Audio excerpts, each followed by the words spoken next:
dugtungan. Malapit ng kanyang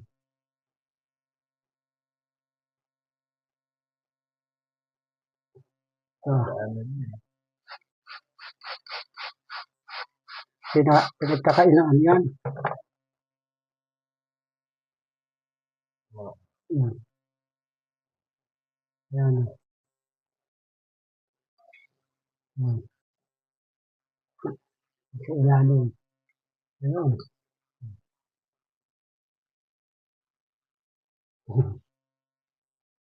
Okay. Ayan po, narinig po ninyo yung singaw, ano? Ayan, o. Ayan. Ayan. Ayan. Ay, sabi nito, meron kung magagawa ko sa magagawa, kaya lang malaking gastos ito. Buong evaporator to papalitan eh. Bukod pa yung wiring niya, papalitan mo pa rin to ng blower. Yung blower niya sira. Kumbaga, marami na rin sira.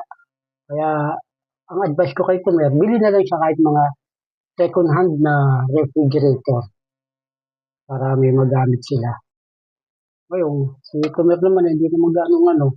Pagka ano, bibili na rin si Tumer ng brand new. Ayan, o. Ayan. Okay.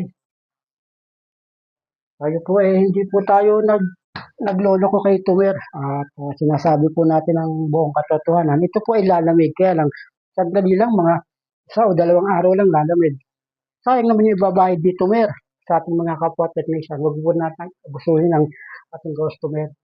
Ako po ay galing pa akong Cavite, nagpunta pa ako dito sa Santa Rosa para lang dito sa refrigerator na to. Pero ipinakita ko pa rin kay Tumer kung ano yung mga problema ng kanyang refrigerator gawa ng kanyang blower, sira. Yung kanyang evaporator, may leak.